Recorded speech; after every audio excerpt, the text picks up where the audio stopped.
Suvdan to'kilgan. Bu gaplar o'rinlimi? Umuman muammo yo'q. Mana suv qo'limda, ovqat, osh desak oshimiz bor, somsa desak somsamiz bor, hamma narsamiz bor, Allohga shukr. Endi bu qaysi sportchi gapirgan buni bilmadim, lekin men o'ylayman, o'zbekistonlik o'zbekman degan sportchi bunaqa gapni gapirmaydi, chunki biz o'zimiz har kuni masalan 3 mahal ovqatni o'zbek ovqat yeyapman, osh yeyapman, xohlasam qo'y go'sht, xohlasam mol go'sht, xohlagan ovqatimni yeyapman. Men qaysi sportchi gapirdi, men to'g'risi u sportchini sportchi o'rnida ko'rmayman, chunki bizda yurtboshimiz biz sportchilarga shunaqa sharoitlar qilib Bu что-то самочувствием biraz начар bo'ldi, bilmayman negadir. Turamaysiz tamoqdan oldimmi? Tamog'i biraz жақпай қалды bu. Алысырап күресіп отырмын. Бүгін ертең мен кісі отқанымда американецпен алысырап күрестім. Обедтен келіп biraz жақсы болып қалыпты.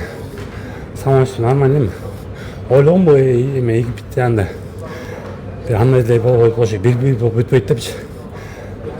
Бірасок болмақ деп күткем. Бірасок что-то болмай қалды. Бір болады, Құдайға шүкір. Главное ортада қалыс. Бестің қолы көтерді қандай болған күні дағы. Құдайға шүкір. Азыр сен тамақ жөнінде айттың, азыр боксерлерден де көріп аттық, бияқтан қазы алып келіп, шұқ алып келіп жеп аттыр. Сілерде қандай? Вес бойынша проблема бар ба? Жоқ еді. Дайыннан отқанда чучук жеш апасына ақ себептен чучук күштірек та өзін сүрден ич салып қойышы мүмкін. Ашық болып бағышы мүмкін ошо. Жеңіліне тамақ жеген әрекет қойдық.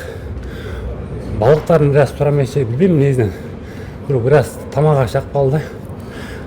Ама көп азыр көргөндөр айтып атат, шу биздин сборныйда команданын ичинде диетолог же психолог деген бар го? Диетолог, психолог сөзүнүн ачыгы жок. Ал диетолог, психолог балдар өзүбүз болуп калган, тренерлер болуп калган. Ага да каражат керек. Башка мамлекеттерге бар. Ала только күрөшчүлөр болот да.